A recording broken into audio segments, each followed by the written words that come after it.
갈등이나 다자간 안보 협력체 제동 등 여러 가지 국제 현안들이 산적돼 있는 현실 속에서 우리 대한민국이 어떻게 대처해야 하는지 고민해 보는 시간으로 마련됐습니다. 절정으로 치닫고 있는 미중 갈등 속에서 우리는 어느 한편에 손을 들어주기도 어려운 그런 상황입니다. 또한 북한은 올해 들어서만 벌써 4번째 탄도미사일 발사 등 위험한 행동을 지속하고 있습니다. 한반도 평화를 위협하는 어떤 행동도 용납돼서는 안 될 것입니다. 한편으로는 우리는 종전선언이라는 시대적 과제를 남겨놓고 있습니다. 종전선언은 한반도가 영구적인 평화체제로 가기 위한 시작입니다. 이렇듯 어느 하나 소홀히 할 수 없는 복잡한 상황들이 현재 우리 한반도를 둘러싸고 있는 이런 현실입니다. 우리에게 필요한 것은 어떤 선택이 국익을 위해 가장 도움이 되는가입니다. 그 어느 때보다 이성적이고 합리적인 판단을 요하는 시기가 바로 지금입니다. 그런 의미에서 이 분야의 고견을 가지고 계신 홍현익 원장님의 오늘 강연이 한반도의 미래를 고민하고 또 더 나은 선택을 하기 위한 우리에게 큰 도움이 되리라 생각합니다. 다시 한번 바쁘신 와중에도 특강에 참석해 주신 네이빈 여러분과 강연에 맡아 진행해 주실 홍현익 원장님께 감사 인사드립니다. 아무쪼록 수준 높은 강연을 통해 미래를 대비할 수 있는 소중한 시간이 되기를 기대합니다. 감사합니다. 여러분, 남북한이 언제부터 우리가 북한보다 잘 살았을까요? 정확하게 말씀드리면 70년, 1970년을 전후해서 우리가 잘 살기 시작했습니다. 우리가 북한보다 인구가 2배니까 1970년에 남북한의 그 소득 수준이 비슷하니까 우리가 GDP로 보면 2배 된 게 1970년입니다. 박정희가 그런 면에서는 경제 발전을 좀 시켰다라고 볼 수 있는 거죠. 1945년에 해방됐을 때 일제가 북한에는 산업을 일으키고 남한에는 농업을 주로 했기 때문에 산업이라고 하는 건 북한이 훨씬 더 발달해 있었습니다. 그래서 그 여파로 1960년대 초반까지는 북한이 우리보다 잘 살았다는 거죠. 그거를 1970년에 가서 딱 생활 수준이 갖게 됐고 1990년이 되면 우리의 GDP 1인당 소득 수준은 5배, GDP는 10배가 됩니다. 그러니까 북한이 쫄딱 망한 거는 1970년에서부터 90년 사이에 우리가 북한보다 5배 더 성장했다는 거죠. 그러니까 1970년에 그러니까 김일성 시대에 경제를 발전 못 시키고 우리는 발전을 시켜서 그렇게 됐고, 그 다음 1990년에서 지금까지 30년 동안에 또다시 5배, 1970년에서 90년 사이는 20년 만에 5배, 1990년에서 지금까지는 30년 만에 5배. 그러니까 지금 결국 53배, 54배로 우리가 GDP가 앞서고 1인당 소득은 우리 한 사람 한 사람이 북한 사람 27명의 소득을 내고 있는 겁니다. 그런 상황에 우리가 여기서 우리가 착안해야 될 게 뭐냐? 북한을 경제 부분에서 교류 협력하고 서로 같이 접촉하고 하면 북한은 계속 우리한테 신세지고 도와주십시오. 그리고 고개를 숙이지 않을 수가 없는 상황인데, 군사 안보적인 부분에서 보면은 북한이 우리한테 고개를 안 숙인다는 거죠. 그들은 깡다구만 남고 어차피 못 사는데 굶어 죽으나 전쟁에서 죽으나 전쟁에서 죽는 게 더 영광스럽다, 이렇게 생각하는 사람들이고, 우리는 북한보다 27배 잘 사니까 한 사람 한 사람의 소중한 생명을 한 명이라도 살상당하지 않기 위해서 평화를 지켜야 된다, 이렇게 생각하니까 그래서 우리가 약하게 할 수밖에 없는 거예요. 우리가 섣불리 강하게 하면 지금 문재인 정부가 외교안보에서 큰 성과를 거뒀다라고 아주 이렇게 막 잘난 척할 수는 없지만, 만약에 보수 정부가 들어서서 대북 강경 기조로 갔으면 전쟁 직전일 겁니다. 전쟁 직전. 우리가 그래도 평화를 유지하고 한반도에서 큰 분쟁 없이 북한을 나름대로는 관리해 온 것이 그나마 화해협력 정책을 했기 때문이지, 강경 정책을 했으면 벌써 한 방 크게 붙어도 천안함 침몰이나 아니면 연평도 포격 그 이상의 남북 간의 충돌이 분명히 있었을 거다, 저는 봅니다. 왜냐하면 북한이 굳이 군사안보 부분에서 우리한테 고개를 숙일 이유가 없는 거예요.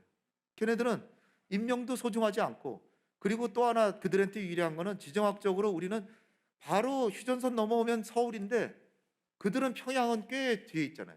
그러니까 상당히 지정학적으로 유리하고, 그러니까 그들이 이제 지금 군사비도 우리가 북한보다 10배를 쓴 지가 거의 10년이 돼갑니다. 북한보다 군사비를 10배나 쓰고 있어요. 물론 인건비가 많이 들어가지만 우리는 무기 같은 거를, 여러분들 이거 하나만 생각해 보시면 알아요. 북한의 전투기는 도대체 언제 만들어진 것일까요? 1990년 이후에 그러니까 신식 전투기는 한 대도 없습니다. 한 대도 없어요. 우리는 매 정부마다 김영삼 정부, 김대중 정부, 뭐 노무현 정부, 지금 문재인 정부까지 매 정부가 20, 30대 이상의 새로운 전투기를 새로 구입하는데, 그 북한 정부는 1990년 이후에는 어떠한 전투기도 구입한 적이 없습니다. 만들지는 더구나 못하고. 그러니까 공군력 같은 거는 여러분들 이 수치를 보면 북한의 전투기가 뭐 몇백 대 되고 700대 되고 우리는 300대 된다 그러면 우리보다 2배가 많아요. 그러니까 수치로만 보면 북한의 공군력이 더 우세한가? 이렇게 생각할 수도 있는데, 공군력은 상대가 안 되기 우리가 우세합니다. 아마 5대1 이상으로 우리가 우세합니다. 왜냐하면 우리 전투기 한 대는 대부분 신식 전투기고 북한은 전부 낡아가지고 우리 전투기 한 대가 북한 전투기 10대 이상을 다 격추할 수 있습니다. 그러니까 대수가 많아요. 아무 소용없어요. 탱크도 마찬가지고. 따라서 여러분들 수치에 너무 속지 마시고 재래식 군사력은 우리가 더 우세하다.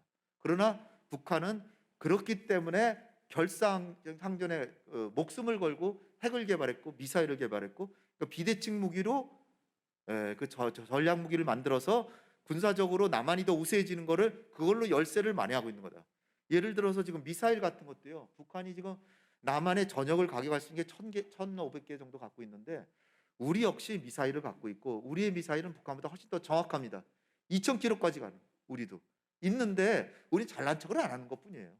그러니까 SLBM도 지난번에 문재인 대통령 보시는 가운데 발사하고 그랬잖아요.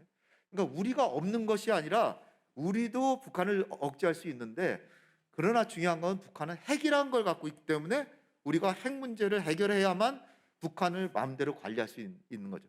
북한의 입장에서 보면 핵을 버리면 남한한테도 완전히 고개 숙여야 되는 상황이니까 엄청난 대가를 주지 않으면 절대로 핵을 포기 안 한다.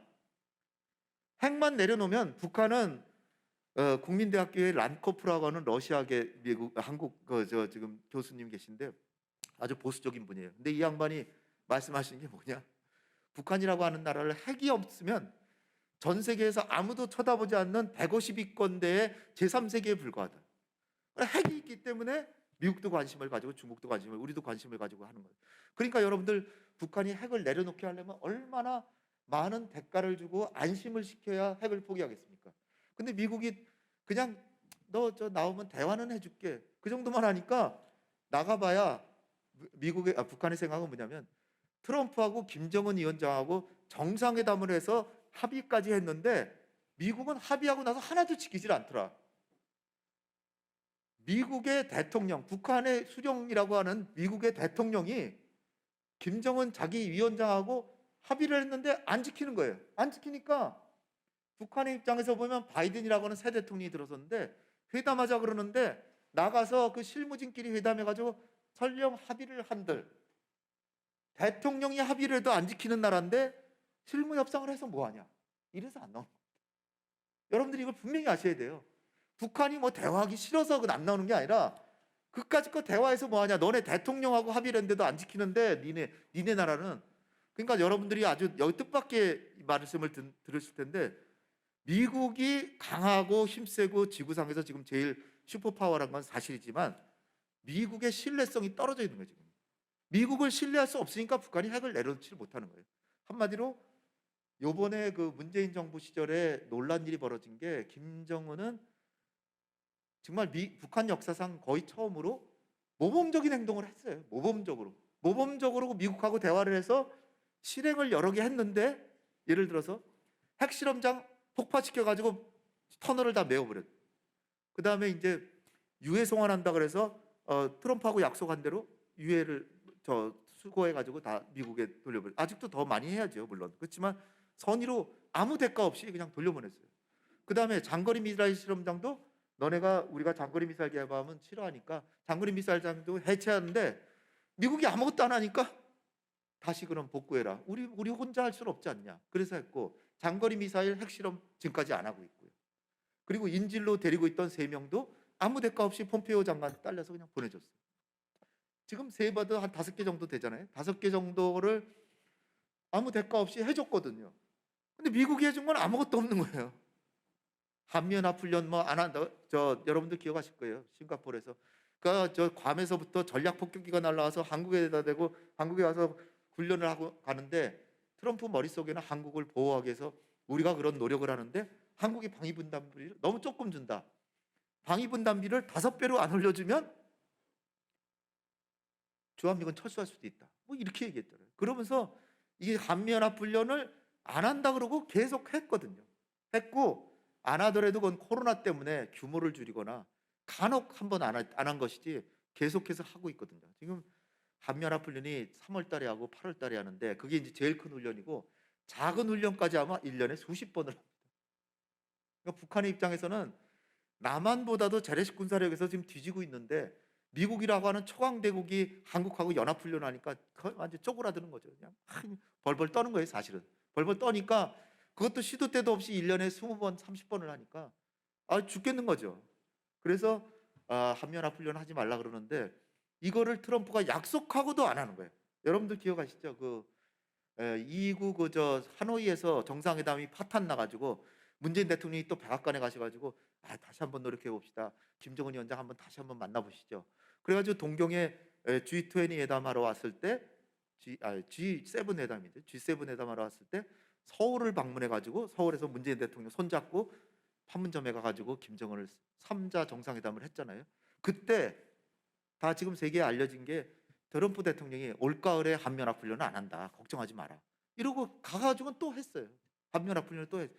그러니까 여러분들 다 아실 거예요. 김정은이 친서를 보낼 때 항상 존경하는 트럼프 대통령 각하 뭐 이렇게는 했지만 도대체 각하는 약속을 왜 안 지키십니까? 지난 6월 30일 날 판문점에서 저한테 한미연합훈련 안 한다 그래놓고 왜 한미연합훈련을 왜 하십니까? 이렇게 따지는 거예요. 여러분들 굉장히 생소하신 거예요? 이런 게?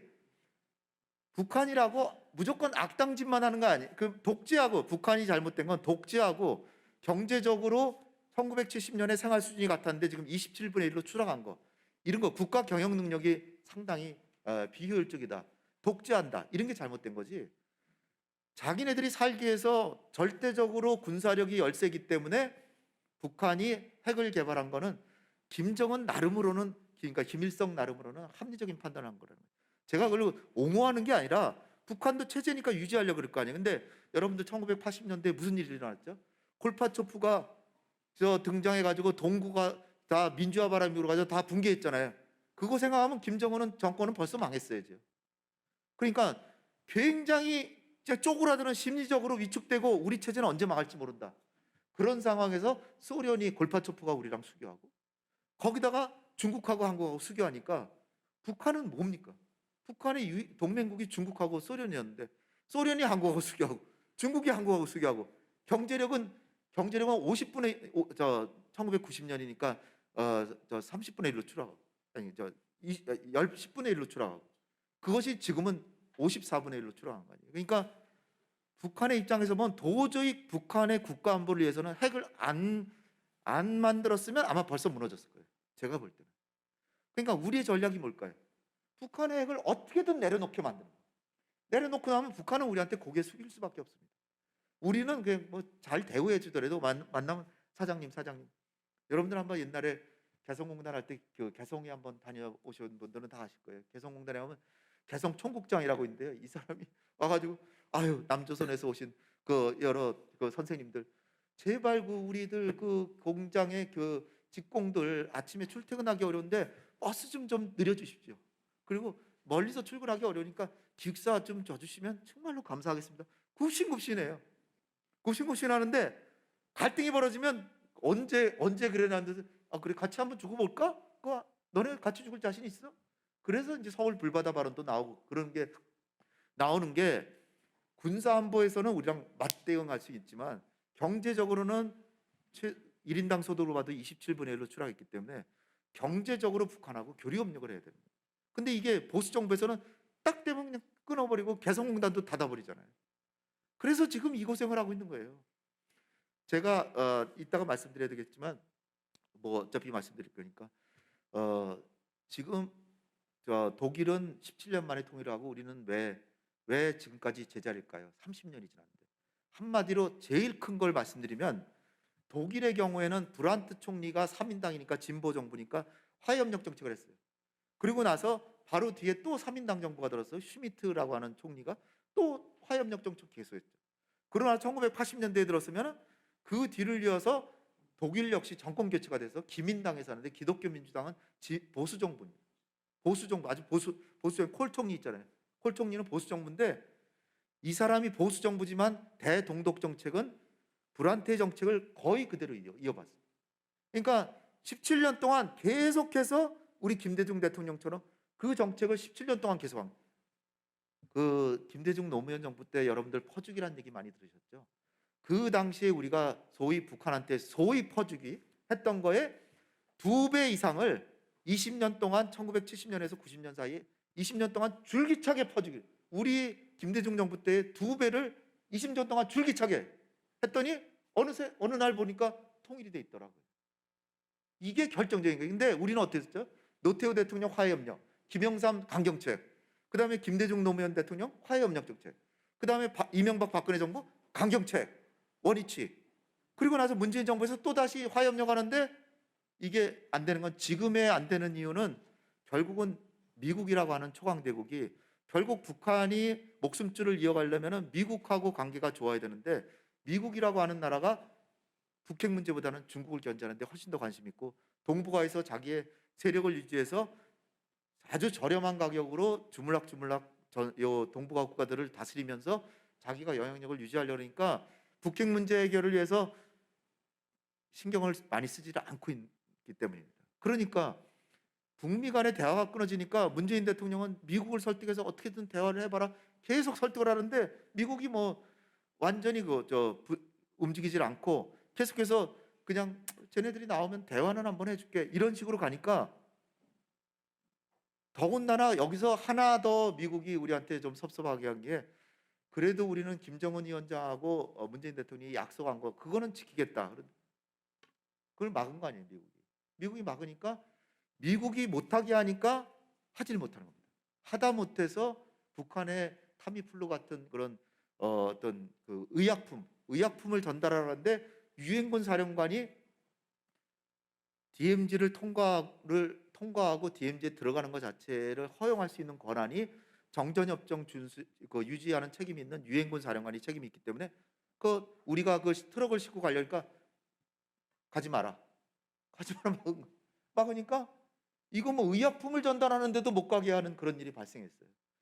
그럴 정도로 우리가 일단 철도 도로 연결 같은 것도 다 탐사까지 하고 다 조사까지 했는데 미국이 하지 마라.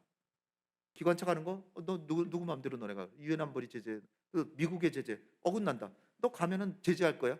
미국이 한국한테 제재한다고 그러니까 한국이 미국의 제재를 받으면서까지 그렇게 하기가 어렵잖아요. 그러니까 못한 거예요. 그러니까 북한에서는 트럼프는 물론이고 문재인 대통령도 약속하고 안 지킨다 그러는데 사실은 김정은도 알기는 알 겁니다.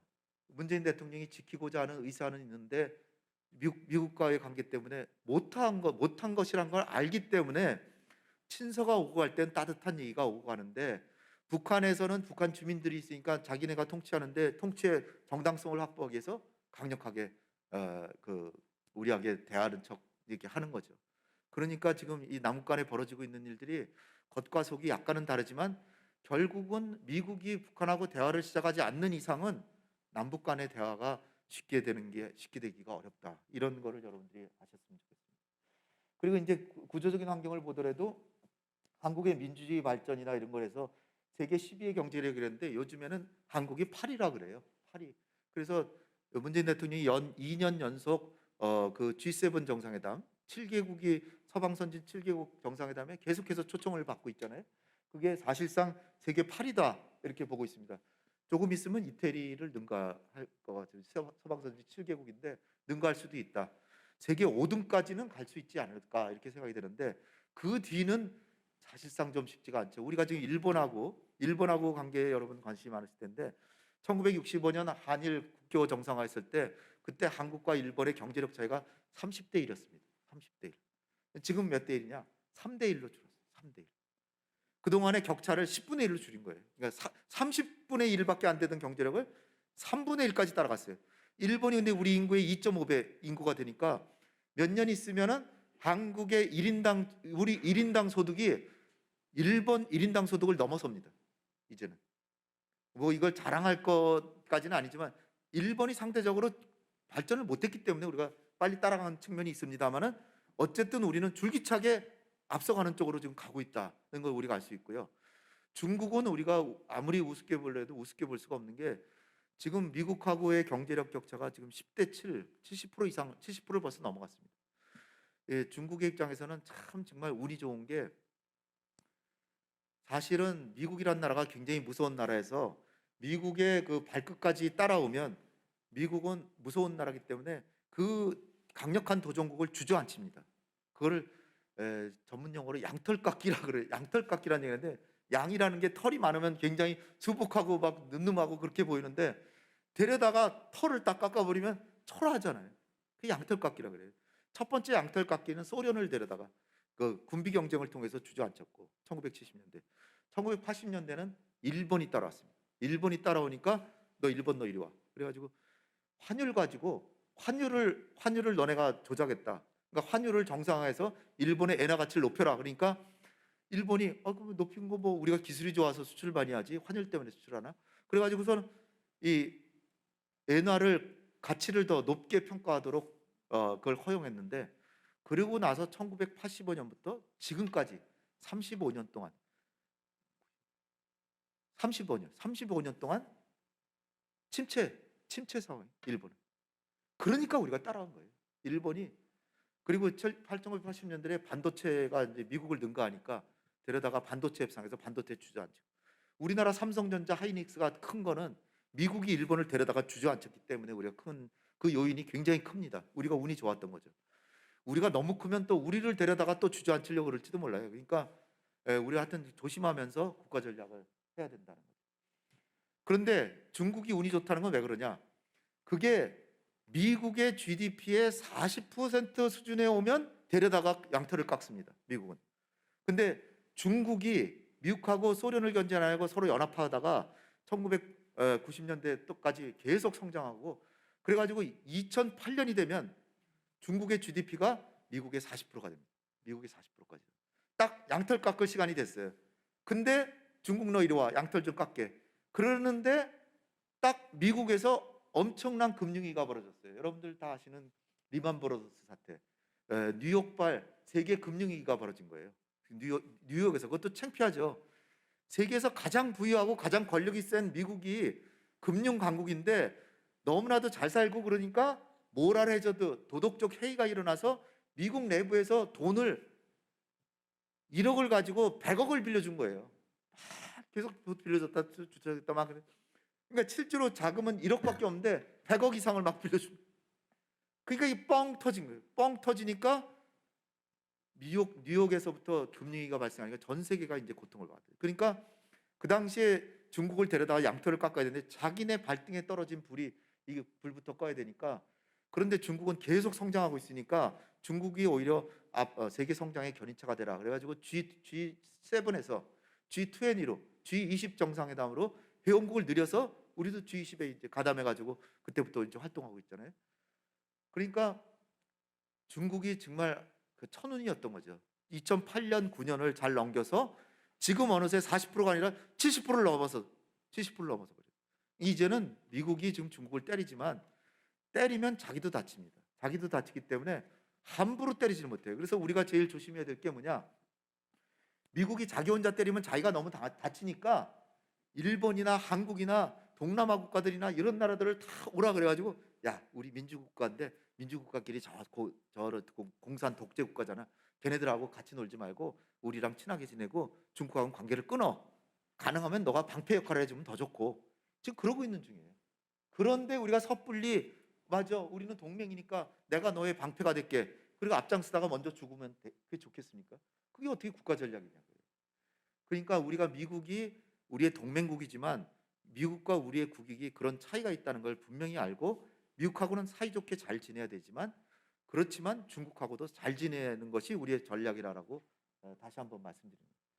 반면에 이제 우리는 저렇게 발전했지만 북한은 심각한 체제 위기가 있어가지고 북한의 심각한 체제 위기가 여러분들 보면은 이게 그 5개 요소가 아주 심각하게 부족한데 처음에 다 차례대로 말씀드리면 먹고 살 게 없잖아요. 식량이 부족.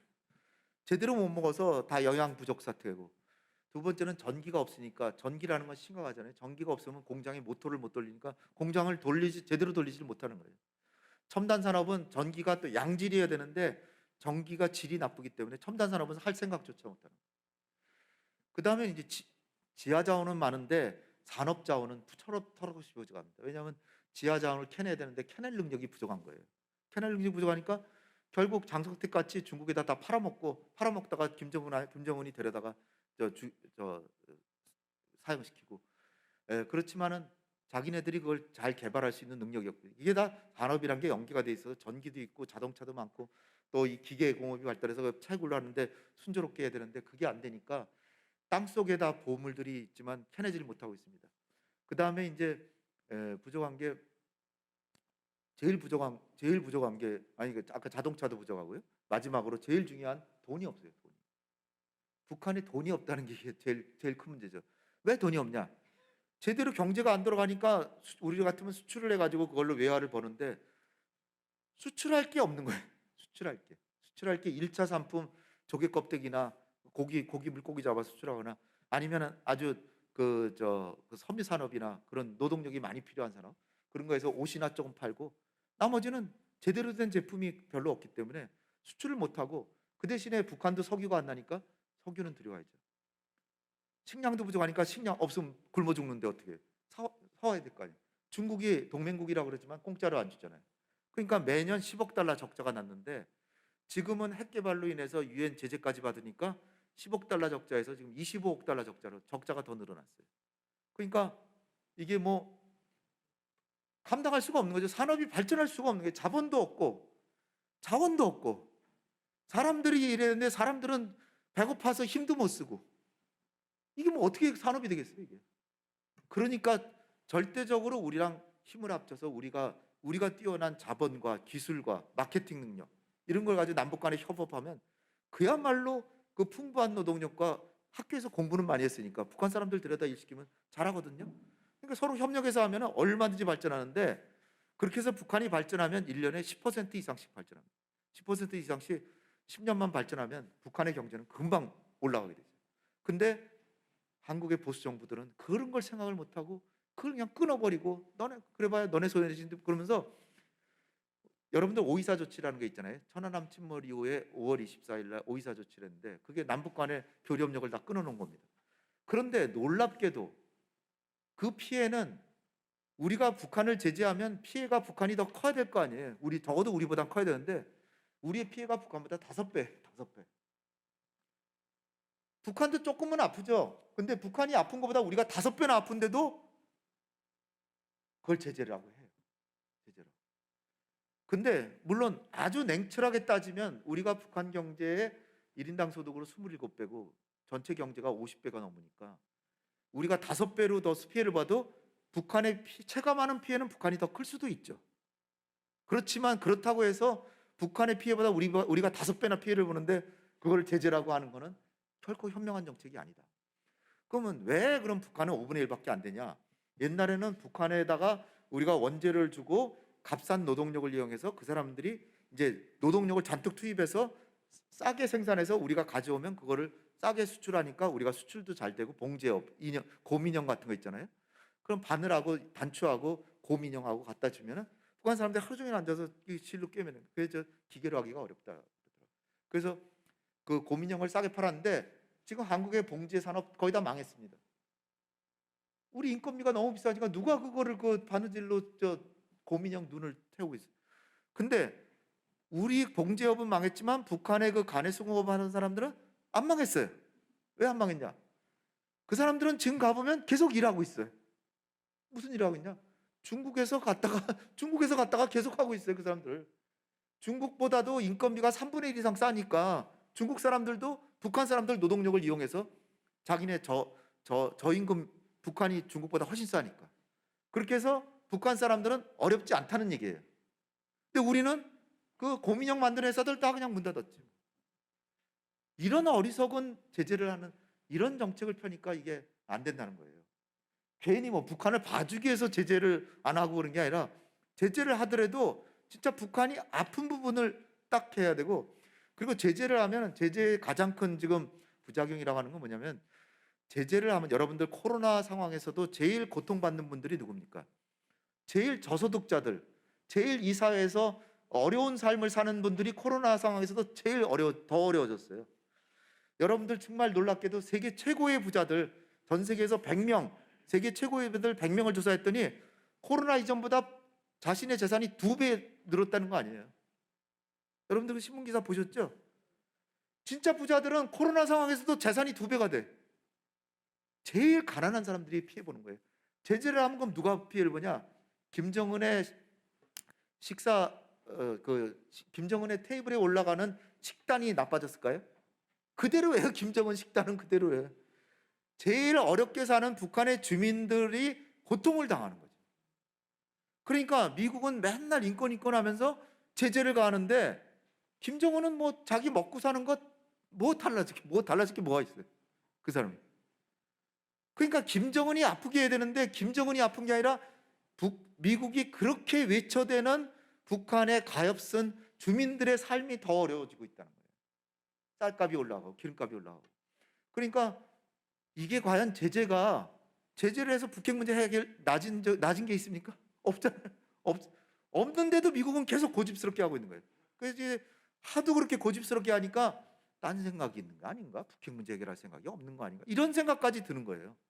그렇지 않다고 하면은 냉철하게 판단을 해보고 제재를 해도, 여러분들 제가 왜 이런 말씀드리냐면 미국이 제재를 한 나라가 북한뿐이 아니라 이라크도 했고 가다피의 리비아도 했고 쿠바도 56년 제재를 했습니다. 쿠바라고 하는 나라는 북한보다도 형편없는 훨씬 더 나약한 나라죠. 경제 규모나 그런 게. 그런데도 미국의 코앞에 있으면서 56년간 그 제재를 버텼어요. 그러면 북한이 생명처럼 여기는 북한의 핵을 포기하라 그러면서 제재를 가하는데 북한이 쿠바보다 훨씬 강한데 쉽게 항복하겠습니까? 안 할 것 뻔히 알면서도 계속 제재만 하는 거예요. 이러니까 이게 과연 북핵 문제를 해결할 생각이 있느냐, 이렇게까지 이제 회의감이 드는 그런 상황이 오는 거죠. 그러다 우리가 이제 또 유리한 상황이 또 뭐냐면 평화 통일을 반대할 수 없는 시대 정신이 있고 왜냐하면 베트남도 통일됐죠, 예멘도 통일됐죠, 독일도 통일됐죠. 전 세계에 분단된 국가가 아무도 없어요. 그러니까 우리만 분단돼 있기 때문에 빨리 통일을 해야 된다는 거죠. 대만도 지금 중국하고 분단돼 있지만 여러분들이 꼭 아셔야 될 게 대만하고 중국은요 무역을 자유롭게 해요. 무역 자유롭게 하죠. 서로 투자도 자유롭게 해요. 사람도 왔다 갔다. 사람이 왔다 갔다 하는 정도가 코로나 이전에 한국하고 중국하고 얼마나 비행기가 자주 왔다 갔다 하죠. 엄청나게 자주 왔다 갔다 하잖아요. 그만큼 중국하고 대만이 왔다 갔다 해요. 그러니까 분단이 정치 체제만 다르지 사실상 거의 정치 체제 빼놓고는 다 통일이 된 거나 사실상 마찬가지라고 하죠. 편지도 자유롭게 하죠. 근데 우리는 뭡니까? 사람이 왔다 가길 하나요? 편지를 할 수 있나요? 뭐 툭 하면은 뭐 서로 언점을 타격하니 지휘부를 타격하느니 막, 그러니까 이 분단 비용이라는 게 어마어마하게 큰 거죠. 아베가 우리나라를 우습게 보았잖아요. 왜 우습게 봤냐?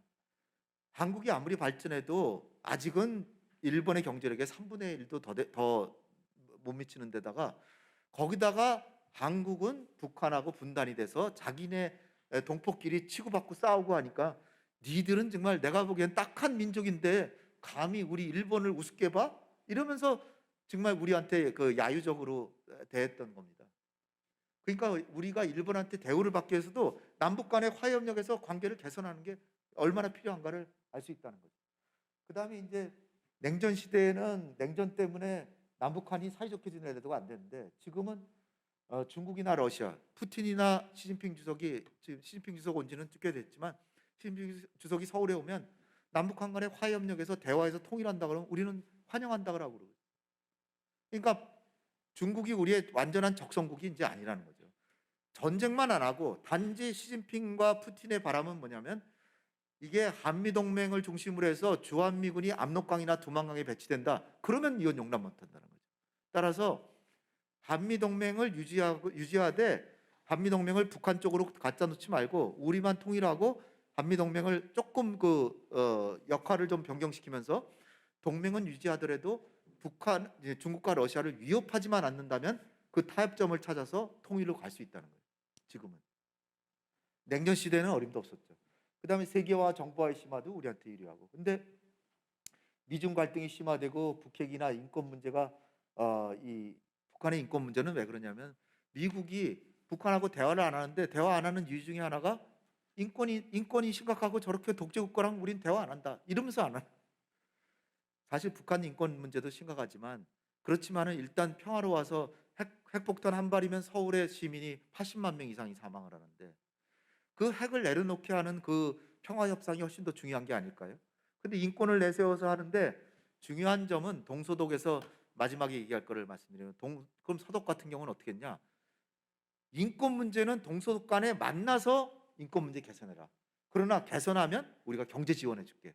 그래서 경제 지원과 인권 개선을 맞바꾸기로 한 거예요. 그리고 망신을 주지 않고 해외에 나가서 동독은 인권 탄압한대요 이렇게 욕하고 망신 주지 않고 직접 만나서 당사자한테 동독의 책임자한테 그 해결해 줘라. 그 대신에 우리 지원한다. 그리고 그냥 퍼주기로 계속 지원한 거예요. 그러니까 동독의 인권이 그렇게 심각하지 않고 정치범 수용소에서 한 사람씩 돈 주고 빼내왔는데 현물로 빼내왔는데 한 사람 빼놓는데 어느 정도 줬냐를 지금 계산해 보니까 최소 3천만 원씩 줬습니다. 3천만 원씩 동독의 정치범 수용소에서 한 명 서독으로 모셔오는데 3천만 원을 주고 했다는 거예요. 우리가 과연 그걸 할 수 있을까요?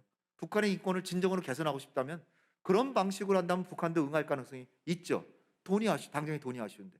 근데 우린 그렇게 안 하고 국제사회 나가서 욕하고 너 왜 인권 개선 안 해? 미국처럼 인권 개선 안 한다고 제재를 가하고 그렇다고 개선할까요? 전혀 안 해요. 오히려 더 강화하죠. 왜? 초강대국이 우리를 못 살게 굴고 우리를 망하게 하려고 그러는데 인권을 풀어놓으면 대중 반란이 일어난다. 그러니까 인권을 더 억제하지 이렇게 생각을 하죠. 근데 그런 거를 생각을 안 하고 마치 뭐 비난하고 제재하고 압박하면 인권 개선이 되는 것처럼 그러는데 실제로 그런 증거는 찾아본 적이 없는 거예요. 그러니까 참 안타까운 정책을 하고 있는 거죠. 이게 미국이란 나라가 청교도 국가에서 그 결백증 같은 게 있어가지고 인권 문제에 있어서 저 인권 탄압하는 나라는 아예 그냥 우린 상대 안 해. 그러는데 중요한 거는 우리는 그 평화를 위협당하고 있는데 미국이 그렇게 대화를 안 하면 그건 자기 직권을 남용하는 게 아닌가.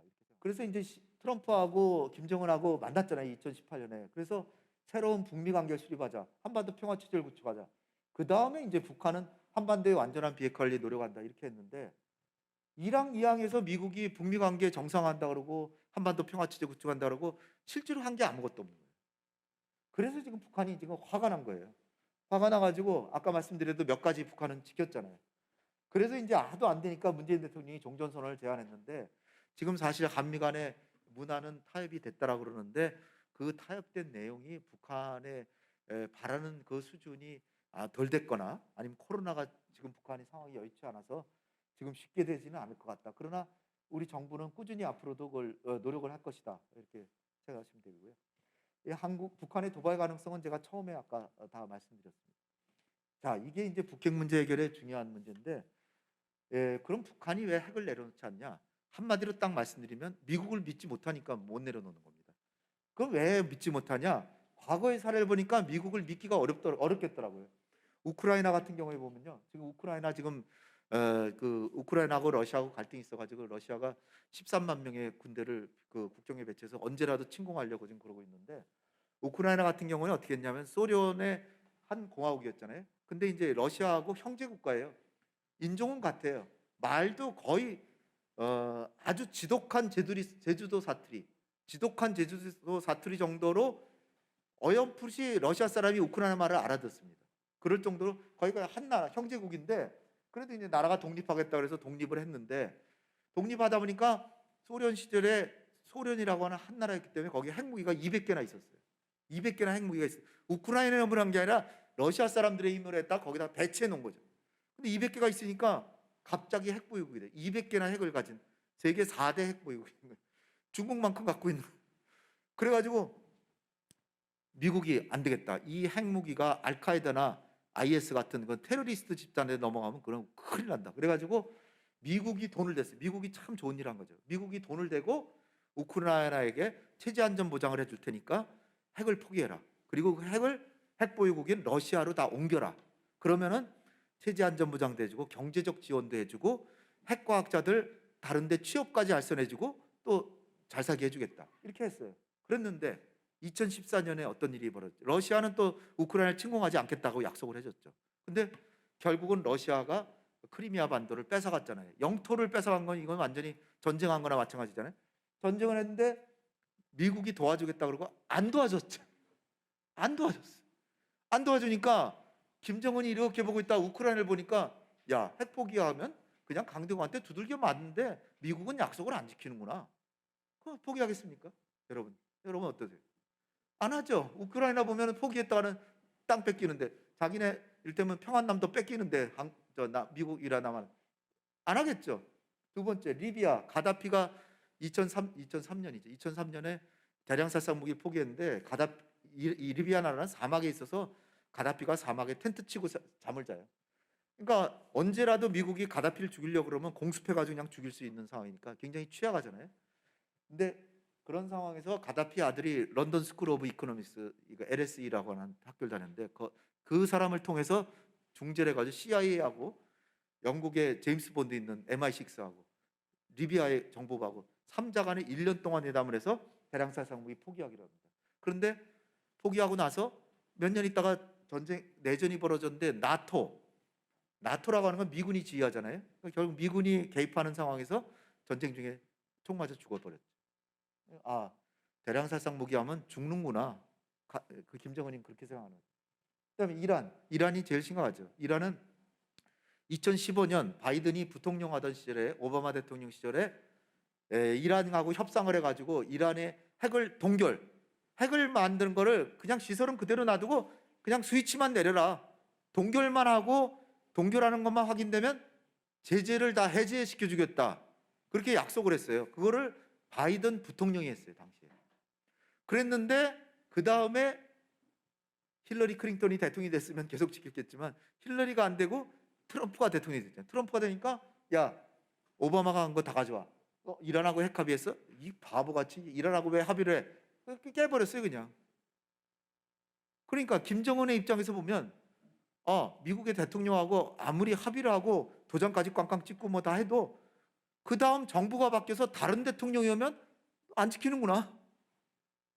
이러니까 김정은이 자기가 트럼프를 만났는데도 트럼프가 약속하고 또 안 지키셨잖아요. 그러니까 미국은 회담을 해봐야 소용이 없는 나라다. 회담에서 약속하고 북한은 지켰는데 미국은 안 지키는 거 아니냐. 그럼 뭐하러 회담을 하냐. 그 지금 안 나오고 있는 거예요. 그러니까 여러분들이 생각하기에 미국은 참 강대국이고 신뢰할 수 있는 나라고 참 믿을 수 있는 나라라고 생각하실지 모르지만 핵 문제나 대량살상 무기에 있어서는 미국이 번번이 약속을 안 지킵니다. 그런 상황이기 때문에 북한이 지금 안 나오고 있는 거다. 그래서 그러면 어떻게 되냐? 근데 시간이 많이 됩니다. 대북 신뢰 회복을 해야 되는데 그러기 위해서는 지금 제재를 엄하게 가고 있는데 제재를 일부 좀 완화시켜 주는 거예요. 완화시켜 주는데 미국이 하도 북한한테 속는다 그러니까 제재를 완화시켜 주지만 만약에 북한이 그냥 완화시켜 주지는 않을 거 아니에요. 비핵화를 조금 한다 그럴 거 아니에요. 그러면 그 비핵화를 하나를 봐서 안 하면은 다시 제재를 부과하는 거예요. 그걸 스냅백이라고 그래요. 그 스냅백을 도입해서 미국이 속지 않을 가능성을 확보하면서 제재를 조금 완화해 줄 테니까 나와라. 그래가지고서 회담을 해야 된다는 거죠. 근데 과연 할지 미국은 지금 비핵화가 되기 전까지 그러니까 북한이 먼저 비핵화하기 전에는 제재는 일체 완화해 주지 않겠다 그러니까 이게 안 되는 거예요. 두 번째 인권 문제를 너무 앞세우면 안 되고 핵 문제에 집중해야 되고 그 다음에 중국도 이제 북한의 전략에 이제 협력을 해야 되는데 이게 이제 미국이 하도 이게 우리 말을 안 들으니까 미국이 지금 제일 중시하는 게 중국 견제하는 거잖아요. 그러니까 중국의 대전략의 보루가 북한인데 북중 관계를 좀 떼어놓기 위해서도 미국하고 북한하고 핵 협상을 해서 진전을 이루고 사이좋게 지내면 당연히 북한은 중국에서 멀어질 거 아니냐. 따라서 미국한테도 전략적인 이득이 된다. 그러니까 미국이 좀 더 전향적으로 나가라 이렇게 설득할 수 있다는 겁니다. 그 다음에 지금은 바이든이 들어와서 트럼프와 달리 실무자회담부터 안 되는데 김정은이 실무자들을 신뢰를 안 하기 때문에 실무자회담을 가지고는 합의될 가능성이 별로 없어요. 그래서 결국은 김여정이나 미국의 해리스 부통령 정도는 만나야 된다. 그래서 탑다운 바텀업을 같이 병행해야 된다는 거고요. 그 다음에 단계적으로 해야지 한 번에 되기는 어렵다. 이런 말씀까지 드리고 그 다음에 이제 미중 패권 경쟁 말씀드리면 미국의 중국 정책은 지금 여러분들이 이게 일견 보시기에는 대결하고 경쟁만 하는 것 같지만 사실상 협력도 합니다. 협력하는 부분이 있어요. 기후나 전염병이나 대량살상 무기, 북핵 문제 이런 거는 협력을 하려고 그래요. 미국 혼자 다스릴 수 있는 세상이 아니기 때문에 협력하는 부분도 상당히 있다는 거죠. 그렇게 본다면은 우리도 역시 미국과 비슷하게, 근데 이거를 너무 전략적인 대결 부분에 중국을 정면으로 우리가 비난하면 바로 우리한테 제재가 들어오니까 이 부분은 조금 자제하고 경쟁할 건 하고 실용적 협력은 적극적으로 하고 그렇게 해서 하는 게 우리의 전략이 돼야 된다는 것입니다. 그 다음에 이제 시간 관계상 넘어가면 지금 경제적으로 보면 4분의 3까지 중국이 따라갔고요. 국방력은 지금 7대 2. 근데 사실상 7대 2지만 그 공식 국방비가 그렇고요. 실제로는 7대 3이나 거의 7대 4까지 이제 돼가고. 그러니까 항공모함수로 보면 미국은 11개, 중국은 3개인데 지금 그 차이는 지금은 아직 압도적으로 미국이 우세하지만 중국은 계속해서 항공모함을 만들 테고 미국은 돈이 너무 많이 드니까 항공모함 운영비가 엄청나게 들거든요. 그러니까 더 만들지 못해요. 그러니까 앞으로 10년 뒤에는 11대 6이나 7, 11대 7 그렇게 갈고 20년 뒤에는 같아질지도 모른다는 거죠. 그렇게 되면 그야말로 쌤 중국하고 미국하고 국력이 거의 같아지는 시기가 장기적으로 올 가능성이 꽤 있다는 거고요. 기술 부분에서는 기술의 상용화 부분, 이를테면 로봇이라든지 드론 이런 거는 중국이 오히려 앞서가고 있습니다. 인공지능 같은 데서 앞서가고 있고 미국이 반도체나 이런 거는 기술은 앞서가고 있는데 이게 기술 여부가 나중에 미국과 중국의 패권을 좌우할 것이다. 에너지 같은 거는 지금 미국은 셰일가스가 생산이 돼서 에너지에 좀 여유가 생겼는데 중국은 많이 수입해야 되잖아요. 그러니까 좀 취약한데 중국은 러시아하고 협력해서 가스를 들여오고 석유를 들여오고 이란하고도 친하니까 그렇게 해서 이제 만회하고 있고 식량도 하나의 전략적인 물자인데 식량 생산이 중국이 턱없이 부족해서 중국 사람들 사람이 많으니까 먹여 살리기 어려운데 중국이 지금 내수 확보에 힘써서 농업에 전력 질주하고 있습니다. 그래서 식량도 언젠가는 자립할 수 있는 날이 올 수 있다는 거고요. 근데 결국은 미중 간의 패권은 기술, 그 다음에 금융이 중국이 부실한데 미국은 굉장히 발달했죠. 금융이 지금 중국이 미국을 따라가려면 아직 멀었다. 그 다음에 이제 정치 체제 이런 것이 민주화를 결국은 해야 될 텐데 오히려 지금 권위주의로 가니까 중국의 미래는 아직 확실하게는 알 수 없다 이렇게 말씀드리고 여기서 제일 중요한 거는 우리는 그럼 어떻게 되냐? 중국하고 미국하고 다 같이 잘 지내야 되는데 그러기 위해서는 국제 평화와 공동 번영을 위해서 전방위 협력을 하는 게 우리의 외교 기조다. 미국이 우리랑 협력하자 그러면 얼마든지 협력하는데 그렇다고 해서 중국하고 적대시한다거나 중국을 배척하거나 그런 데는 협력하지 않겠다. 중국이 우리랑 협력하자 그러면 뭐든지 다 협력하지만 미국을 배척한다든지 뭐 다른 나라를 해코지한다든지 그런 데는 협력하지 않겠다. 협력하는 게 우리의 정책 기조다라고 하면서 우리는 지금 전환기를 잘 극복해 나가야 된다는 거죠. 그 다음에 이제 미국으로부터 전략적인 자립성을 우리가 가져야 되는데 지금 사실 우리 전략적인 유연성을 갖기 어려운 게 주한미군의 작전 지휘권을 지금 미군이 갖고 있거든요. 노무현 대통령이 2012년에 전환하도록 다 합의를 해서 다 진행을 했는데 이명박 정부가 가지고 3년을 연기했고 박근혜 정부가 들어와서 아예 조건이 갖춰지지 않으면 우리가 전환하지 않겠다 그러는데 조건이란 게 뭐냐면은 첫째 조건이 우리가 재래식 무기밖에 없는데 재래식 무기로 북한의 핵을 억제할 수 있는 능력을 가져야 된다는 거예요. 이거는 군사학적으로 불가능합니다. 재래식 무기로는 전략 무기, 핵무기를 억제할 수가 없어요. 그건 핵무기는 결국 미국하고 협력해서 확장 억지력으로 하는 수밖에 없는데 미국은 독자적으로 할 수 있는 능력을 가지려니까 안 주겠다는 얘기예요. 안 주겠다는 걸 조건을 다른 거예요. 그 다음에 두 번째 조건이 뭐냐면 전자권 전환에 유리한 전략 환경이 마련돼야 된다는데 그 환경 마련이 되는지 안 했는데 미국이 아직 안 됐다 그러면 안 주는 거예요. 그래서 지금 한간에는 우리가 작전 지휘 능력을 가져야 된다라는 걸 근거로 해서 우리가 한미연합훈련을 하면 거기서 검증을 해가지고 합격하면 주겠다라는 걸로 알고 계실지 모르는데 사실은 그게 아닙니다. 다른 조건이 두 개가 더 있는데 다른 조건 두 개가 거의 불가능한 조건이기 때문에 이 조건에 기초한 전자권 전환이 아니라 딱 시점을 정해서 노무현 대통령처럼 이를테면 2024년 1월 1일 날 무조건 전환한다. 이렇게 안 하면은 차기 대통령 시기에도 전환되는 건 거의 불가능하다. 저는 이렇게 보기 때문에 이것을 위해서는 우리 국민들도 이걸 지지해 줘야 되고, 우리 군이 지휘자도 훌륭한 사람들 양성시켜서 우리가 지휘 능력도 갖고 이 작전 그 교리나 전술 전략도 우리가 마련해서 독자적으로 할 수 있는 능력을 갖춰야 되는데 그게 아직은 부족해요. 그러니까 우리 군이 각성해서 능력을 개발하고 국민들의 지지하에서 새로 당선되는 대통령이 전작권 전환을 언제 하겠다 이렇게 정해야만 가능하다는 말씀입니다. 쿼드 같은 거는 이게 쿼드가 군사연합은 아닙니다. 그렇기 때문에 전염병이나 기후 기술 이런 데 있어서는 우리가 선별적으로 협력할 수도 있겠다 이렇게 하는 거고요. 독일 통일의 기원에서 제일 중요한 건 말씀드렸는데 그 차기 정부가 진보 정부가 되든 보수 정부가 되든 대북 정책만큼은 화해협력 정책을 해야 통일로 갈 수 있는 비전이 있다는 걸 독일 통일에서 알 수 있고요. 그 다음에 통일을 너무 외치면 북한은 쪼그라들으니까 통일이라 그러면 흡수통일하는 줄 압니다. 따라서 통일 너무 하지 말고 실질적으로 평화를 유지하면서 분단 비용을 최소화하는 방향으로 나간다고 하면 그런 식으로 줄기차게 일관되게 하다 보면 10년이나 20년 내에는 통일할 수 있다 이렇게 생각하시면 되고요. 급변 사태가 나면 중국군이 들어가가지고 평안북도 점령하고 안 나갈 수가 있습니다. 따라서 급변 사태가 나는 것이 우리한테 아주 전략적으로 기회가 되는 것이 아니다. 따라서 남북 간의 교리 협력을 통해서 통일로 가야 된다. 그 다음에 인권 문제는 아까 말씀드린 대로 경제적인 지원을 해주면서 인권을 개선을 모색하고, 그 다음에 이제 지금 북한이 중국에 너무 의존하고 있어요. 무역의 90%가 중국에 의존하고 있는데 이거를 동서독 경우에 보면 서독에 의존하게 하듯이 우리가 남북 간의 경협을 통해서 북한이 남한의 경제에 의존하도록 하면 통일로 갈 수 있다. 그 다음에 이제 북한 주민들이 결국 남한을 동경해야 통일이 되는데 동서독에서도 동서독은 참 좋았던 게 베를린이라고 하는 동독 내부에 자유도시가 있어가지고 거기서 방송을 하면 동독에서 아무리 방해 전파를 놔도 동독 사람이 다 TV를 봅니다. 그러니까 서독 방송을 보았던 거죠. 우리는 그런 게 없기 때문에 어떤 방식으로든 북한 주민들이 남한이 이렇게 번영을 누리고 자유를 누린다는 걸 알게 해줘서 남한을 동경하도록 만들어야 결국 통일이 된다는 거고요.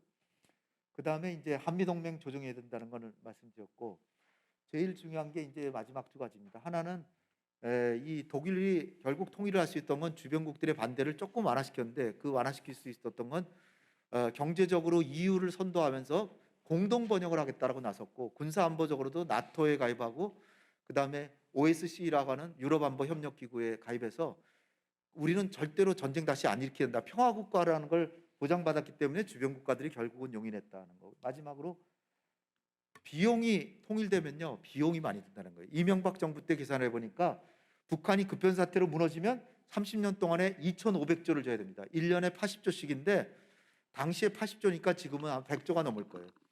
그거는 우리나라 국가 예산의 4분의 1인데 매년 지금 우리가 국가 예산이 지금 빠듯하고 모자란데 매년 100조씩 북한에다 주면 그것도 1, 2년이 아니라 30년 동안 매년 줘야 되는 거예요. 그러니까 어마어마하게 돈이 들잖아요. 그런데 다행스럽게도 북한이 개혁 개방해서 상당히 경제 발전을 하고 분단 상황에서 북한이 많이 발전해서 우리의 경제 수준의 절반 정도나 이렇게 따라올 때 통일이 되면 분단 비용은 2,500조에서 400조 원으로 2,100조 원이 절약이 됩니다. 어마어마한 돈을 절약할 수 있어요. 따라서 통일을 너무 서두를 게 아니라 지금은 교리 협력을 해서 북한의 경제가 빨리 나아지게 하고 북한 주민들이 한국을 동경하게 하고, 그리고 중국이 급변 사태가 나면 중국이 들어와 가지고 평안북도나 함경북도 차지할 수 있으니까 급변 사태가 나지 않도록 하면서 결국은 북한 주민들의 손으로 김정은 정권이 도태가 되고, 그리고 남한하고 통일이 될 때 통일 비용이 절약이 되는 그야말로 대박 통일이 된다는 겁니다.